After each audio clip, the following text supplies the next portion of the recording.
हिंदू शास्त्रों में संभल का बहुत महत्व है।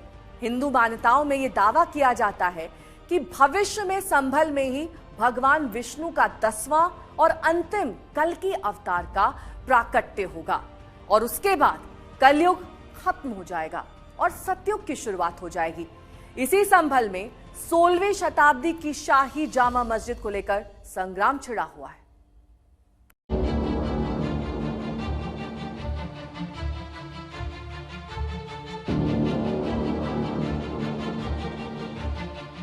किसी भी मस्जिद के ऊपर मंदिर बनाने के लिए सनातन अनुमति नहीं देता और मंदिरों के तोड़ने के लिए मंदिरों को तोड़ने की इजाजत इस्लाम नहीं देता।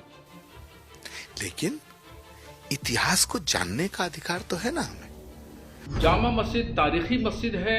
ये मस्जिद बड़ी ऐतिहासिक मस्जिद है। इंशाअल्लाह कोर्ट से भी हर एतबार से भी जीत हमारी होगी, क्योंकि मस्जिद खुद अपने आप में एक शहादत देती है।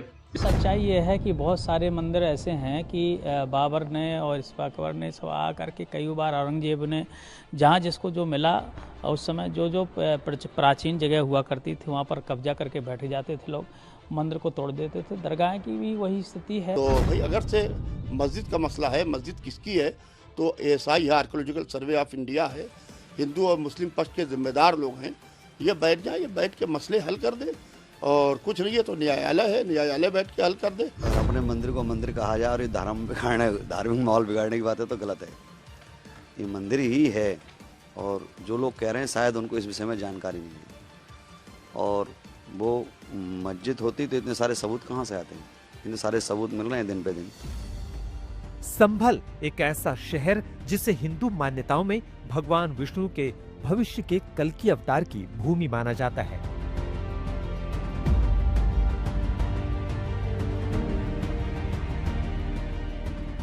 कहा जाता है कलयुग के अंत में जब अधर्म अपनी चरम सीमा पर होगा तब भगवान विष्णु कल्कि रूप में संभल की धरती पर अवतरित होंगे। लेकिन इसी धार्मिक और ऐतिहासिक पहचान वाले संभल में आज एक ऐसा विवाद खड़ा है जिसकी जड़ें इतिहास की किताबों में तलाश की जा रही हैं और जिसका फैसला अदालत की चौखट पर होना है। सनातन धर्म के सब जगह लिखा हुआ है कि जो कल्कि जी का अवतार होगा, यानी भगवान अब की बार कलयुग में वही अवतार लेंगे।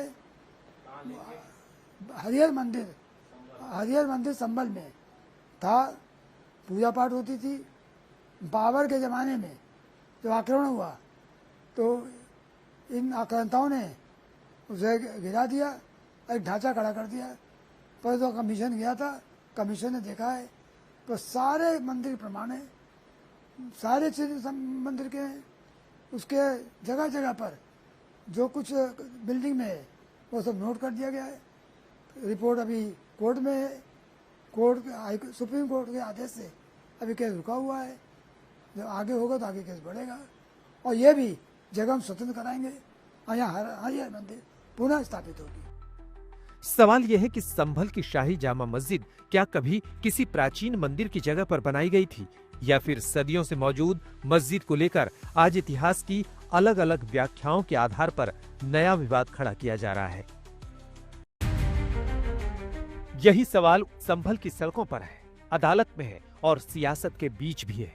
संभल में विवाद का सिलसिला शुरू होता है जब वरिष्ठ अधिवक्ता विष्णु शंकर जैन सहित 8 याचिकाकर्ता संभल की सिविल जज सीनियर डिवीजन की अदालत पहुंचते हैं। याचिकाकर्ताओं ने दावा किया कि हिंदुओं के शताब्दियों पुराने पवित्र हरिहर मंदिर को तोड़कर संभल के शाही जामा मस्जिद बनवाई गई है। इसके पक्ष में अदालत के सामने 95 पन्नों की याचिका दाखिल की गई है और इस याचिका में 3 प्रमुख ऐतिहासिक रिपोर्ट्स और दस्तावेजों का हवाला दिया गया। याचिका का आधार नंबर 1 है बाबरनामा, याचिका का आधार नंबर 2 आईन अकबरी और याचिका का आधार नंबर 3 एएसआई रिपोर्ट।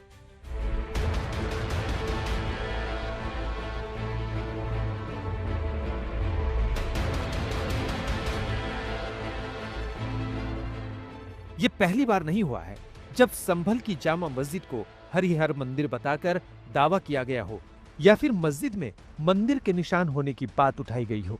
1966 में उत्तर प्रदेश सरकार ने मुरादाबाद का जिला गजेटियर तैयार करवाया था। उस समय सरकारी गजेटियर में संभल की जामा मस्जिद के मुख्य परिसर की तस्वीर को संभल में कोट के ऊपर बने हरि मंदिर ही लिखा गया था। अगर अपने मंदिर को मंदिर कहा जाए और ये धार्मिक माहौल बिगाड़ने की बात है तो गलत है।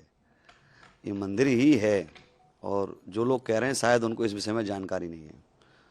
और वो मस्जिद होती तो इतने सारे सबूत कहाँ से आते हैं? इतने सारे सबूत मिल रहे हैं दिन पे दिन। केला देवी मंदिर के महंत ऋषिराज गिरी याचिकाकर्ता भी हैं। अपने दावे के पक्ष में एक नक्शा दिखा रहे हैं। इस नक्शे को शक संवत 987 का बताया जा रहा है। इस नक्शे में उस जगह को जहां आज जामा मस्जिद मौजूद है हरिहर मंदिर के रूप में दिखाए जाने का दावा किया जा रहा है। संभल को इसमें तीर्थराज संभल लिखा गया है और संभल के 68 तीर्थों और 19 कूपों का भी उल्लेख होने का दावा है।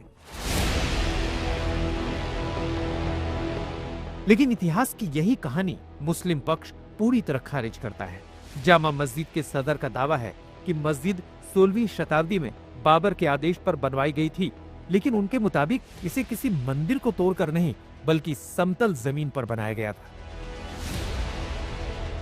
सन 1926 में बाबर द्वारा बनाई गई थी, मुगल शासक बाबर द्वारा बनाई गई थी और वो किसी मंदिर को तोड़कर नहीं बनाई गई थी बल्कि वो खुद उसकी जगह थी वहां पर ताकि मीर बेग ने उसको बनवाया था। इस तरह का कोई नहीं, ये सब अफवाह है, सिर्फ अफवाह है। मुसलमानों को परेशान करने के लिए इस तरह के दावे जो हैं वो डाले जा रहे हैं। इसमें कोई सच्चाई नहीं है और हम इसको साबित करेंगे, हमारे पास सारे सबूत हैं।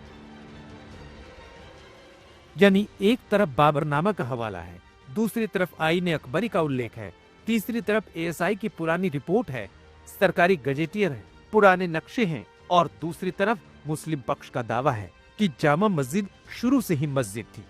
संभल का सच इतिहास की किताबों के नीचे दबा है। आज दोनों पक्ष अपने अपने साक्ष्य लेकर अदालत में हैं।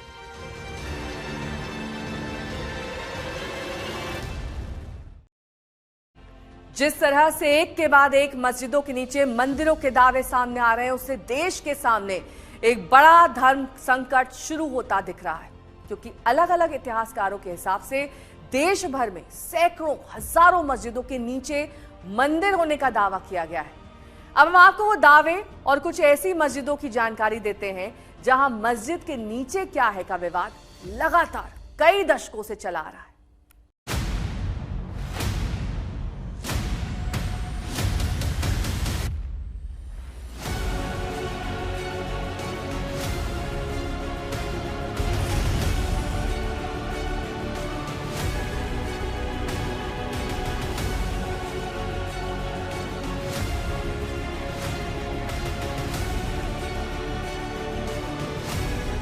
अयोध्या से काशी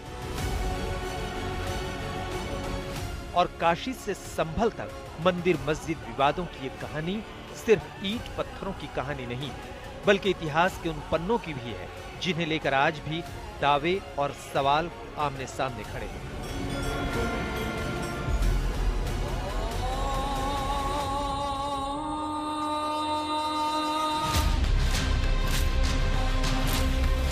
कहीं मंदिर तोड़कर मस्जिद बनाए जाने का दावा है। आज हम एक एक इंच अपने शिव मंदिर की भूमि और अपना शिव मंदिर अदालत के माध्यम से, कानून के माध्यम से लेना चाहते हैं और लेंगे।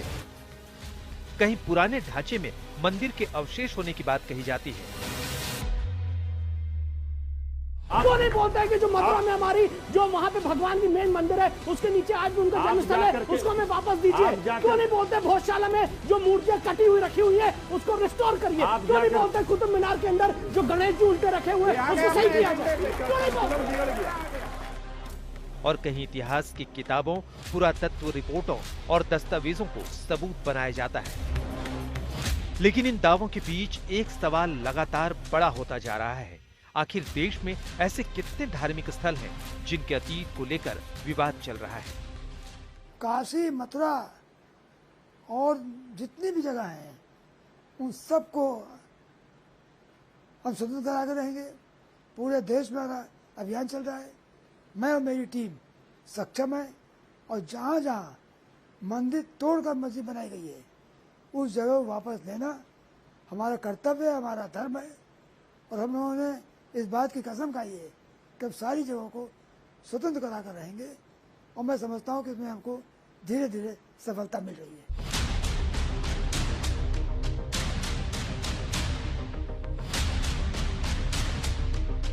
विवादित मस्जिद मंदिर की लिस्ट बहुत लंबी है। अलग अलग लोगों की रिसर्च में ये संख्या अलग अलग बताई गई है।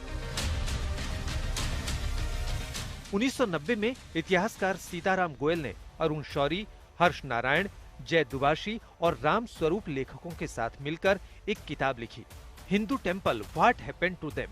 ये किताब 2 खंडों में लिखी गई। इस किताब में अलग अलग राज्यों में करीब 1800 से अधिक मुस्लिमों द्वारा बनवाई गई मस्जिदों और विवादित ढांचों की बात कही गई है। राज्यवार अगर देखा जाए तो इस किताब में आंध्र प्रदेश में 142, असम में 2, पश्चिम बंगाल में 102, बिहार में 77, दिल्ली में 72, गुजरात में 170, हरियाणा में 77, कर्नाटक में 192, लक्षद्वीप में 2, मध्य प्रदेश में 151, राजस्थान में 170, तमिलनाडु में 175, उत्तर प्रदेश में 299, हिमाचल प्रदेश में 1, दीव में भी जो एक जामा मस्जिद है उसके बारे में यही दावा किया गया है कि वो भी मंदिर तोड़कर बनवाई गई।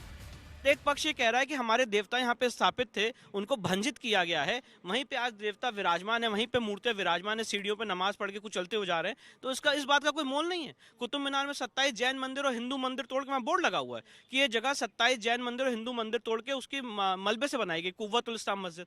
आप उसको सपोर्ट कर रहे हो? कटी हुई मूर्तियां हैं, सर कटे हुए हैं, क्या है आप मतलब क्या आप हम लोग को एक नेशनल शेम के लिए आप वहाँ पे भेज रहे हो? और अगर अपने सम्मान के लिए, अपनी अस्मिता के लिए कोई लड़ाई लड़ा तो आप कह रहे हो कि कहाँ का ये बात वो है कि एक आदमी ने गलत ढंग से कब्जा कर लिया और जो यहाँ पे मुगल विरासत है उसको क्लेम कर रहे हैं। साल 2022 में कर्नाटक के तत्कालीन उप मुख्यमंत्री ईश्वरप्पा ने मंदिर तोड़कर मस्जिदों को लेकर जो बयान दिया उसके मुताबिक विवादित स्थलों की संख्या 36,000 है।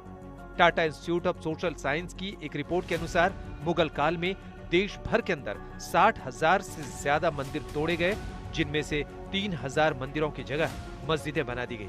ज्ञानव्यापी के केस में एएसआई ने क्या रिपोर्ट दी कि यहाँ पे मंदिर है? भोजशाला के केस में एएसआई ने क्या रिपोर्ट दी कि यहाँ पे मंदिर है? राम मंदिर में एएसआई ने क्या रिपोर्ट दी थी कि यहाँ पे मंदिर है? तो जो बातें कह रहे हैं वो प्रमाण से साबित भी तो हो रही हैं। आप मुझे कैसे कहोगे कि मैं केस अपना साबित करूं? अगर कोई केस डला है तो सिर्फ एक पक्ष के कह देने से कि मस्जिद है और मंदिर तोड़ के नहीं बनी क्या मान लिया जाएगा? उसके लिए कोई इन्वेस्टिगेशन नहीं होगा, कोई जांच नहीं होगी। देश भर में ये संख्या तो हजारों में, तो हजारों मंदिर तोड़े भी तो गए। अगर हजारों मंदिर तोड़े गए हैं तो क्या हमारे जो हिंदू शास्त्रीय नियम है उसका कोई मोल नहीं है? अगर सुप्रीम कोर्ट ने राम मंदिर के जजमेंट में कहा है once a temple always a temple. आंकड़े अलग अलग हैं, दावे अलग अलग हैं, इतिहास की व्याख्याएं अलग अलग हैं, लेकिन विवाद एक ही है। क्या किसी धार्मिक स्थल का अतीत सिर्फ इतिहास की किताबों में बंद रहना चाहिए या फिर इतिहास के उन दावों की जांच होनी चाहिए जो आज भी समाज और सियासत दोनों को प्रभावित कर रहे हैं? क्योंकि अयोध्या के बाद काशी, काशी के बाद संभल और अब मथुरा, मंदिर मस्जिद विवादों की एक कहानी फिलहाल खत्म होती नहीं दिख रही।